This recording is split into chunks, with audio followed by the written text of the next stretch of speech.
السلام عليكم ورحمة الله وبركاته. بسم الله والصلاة والسلام على رسول الله صلى الله عليه وسلم. اللهم علمنا ما ينفعنا وانفعنا بما علمتنا وزدنا علما.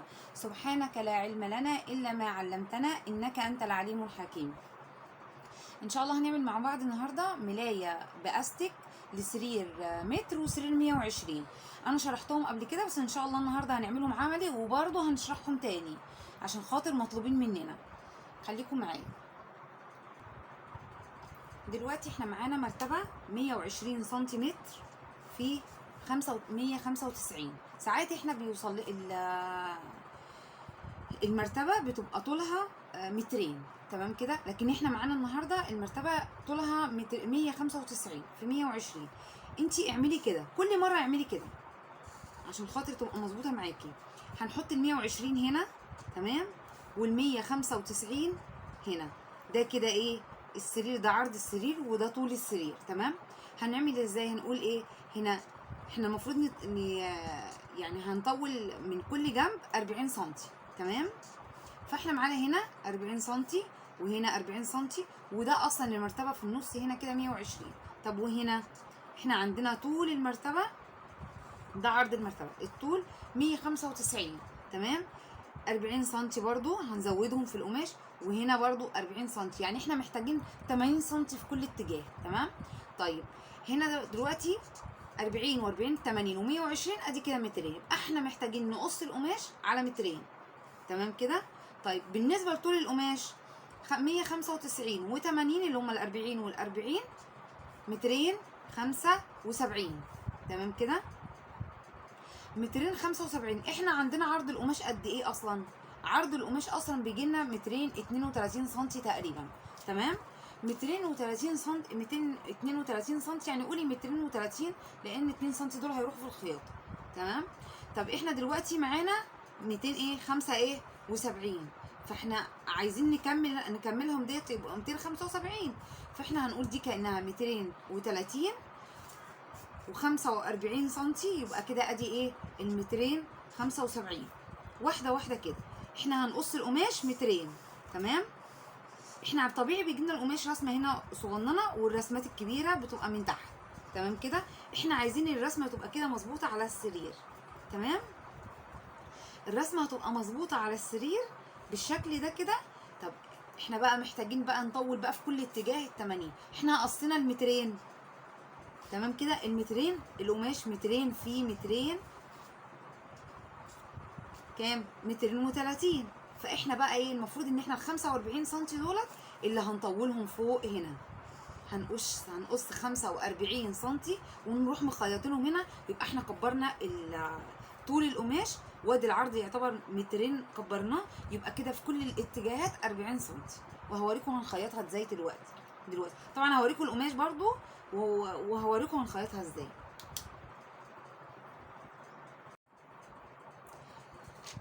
طب تمام، دلوقتي بقى هنقص او قصينا القماش زي ما قلنا مترين، تمام كده. واحنا قلنا القماش ايه اللي هو العرض بتاعه مترين 32، تمام كده. احنا طبعا القماش كده بيجي لنا ايه متطبق كده، تمام ماشي. فاحنا بنقيس من التطبيقه دي مترين، تمام. طيب احنا بقى لما بنيجي نفرد القماش، كده، تمام، بيبقى قد ايه بقى طوله؟ مترين و30، مترين 32، احنا قلنا خليها مترين و30، تمام. فاحنا دي رسمه القماش من تحت. هنيجي بقى من فوق عشان عايزين احنا نطول بقى القماش، تمام. عايزين نطول القماش، دي بقى الرسمه اللي هي من فوق اهي، تمام. اهو تاني عايزين نطول القماش، هنزوده ايه 45 سنتي. هنقص برضو بتانية القماش ال 45 سنتي،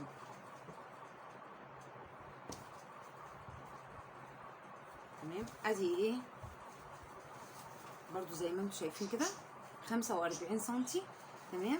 هنيجي بقى من الناحيه دي كده من فوق، من عند القماش من فوق كده، هنزود ال 45 سنتي، يبقى كده القماشه اللي معانا المربعه، عشان خاطر دي اللي هنعملها الملايه يعني اللي باستك، هتبقى في الاخر مترين في 100 قصدي 200 لا اله الا الله، مترين في 275. تمام كده، احنا عايزينها تبقى كده، وهوريكم بقى هنخيطها ازاي دلوقتي. تمام. طب نشرح المتر، هي المتر زيها هي. تمام. القماشه اللي هي السرير المتر، احنا معانا هنا ايه؟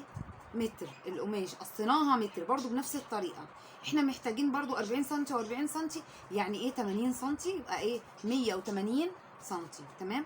احنا عندنا برضو عرض القماش هنا، احنا المرتبه هنا متر في مترين، احنا ده ممكن يتغير، لكن الثابت ال 80 سم، 80 سم في العرض و80 سم في الطول. تمام. ادي كده المترين زائد ال 80 سم يبقى 280. يبقى احنا برضو هنقص القماش 180 زي ما وريتكم بالتانية ازاي. تمام. وطبعا هنفرد القماش، هنزود بقى ايه، احنا عندنا القماش 230، هنزود 50 سم. هنا زودنا 45 سم عشان خاطر ايه، القماش يعني المرتبه طولها 195. تمام. هنا هنزود 50 سم عشان المرتبه طولها مترين، هي فرق 5 سم مش هتفرق اصلا. تمام. وبنفس الطريقه بقى هنعملها، هنخيطها، هوريكم هخيطها ازاي. هي طبعا احنا النهارده هنعملها باستك وبكورنيش، بس الكورنيش هوريكم بقى مش هنركبه في اول المرتبه، لا هنركبه يعني من تحت، من قبل، يعني الاستك هنركبه هنا، هي قبل الاستك بشويه، هيبقى شكلها جميل جدا ان شاء الله، تشوفوها تعجبكم. طيب احنا دلوقتي جبنا القماش، وهنيجي نخيط قطعة القماش اللي هي ال 45 سم دي، هنخيطها من فوق. تمام كده، دي الوصلة دي هتبقى من عند الراس، من عند المخدة من فوق. تمام. هي مش هتبقى واضحة، مش هتبقى باينة يعني. انت لو ما عندكيش مكنة اوفر، بدل ما تخيطي زي ما انا خيطت كده، لا هتتني تانية جوه تانية. تمام. حاولي توفري على قد ما تقدري في الاوفر. تمام. طالما انت ما عندكيش مكنه اوفر، عندك مكنه اوفر اعمليها بنفس الطريقه واعمليها اوفر، ما عندكيش اتني تانية جوه تانية. تمام. طبعا كل مقاس، يعني احنا الثابتين معانا ال 80 سم في كل ايه، زي ما قلت في الشرح، من كل اتجاه، من كل اتجاه 40 سم، يعني احنا من الاتجاهين يعتبر الايه ال 80 سم. تمام. طبعا طول المرتبه ساعات بيختلف. احنا بقى دلوقتي هنيجي في كل يعني زاويه، يعني طبعا انا بقص القطعه اللي هي الزياده من القماش اللي هي ال 45 سم، طبعا فضل قطعه قماش بسويها. تمام كده.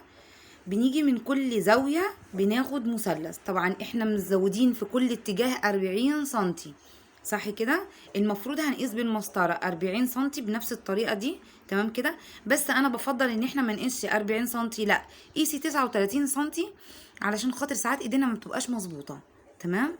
يعني انا عندي القماش يبقى واسع شويه، ولا انه يبقى ضيق. تمام. بقيس بالمسطره كده 39 سم، وبخيط وبقص الزياده. تمام. وبرضه هقولك لما تيجي تقصيها ما تخليهاش تبقى كده في القماش تبقى معبعبه، لا قصيها كده.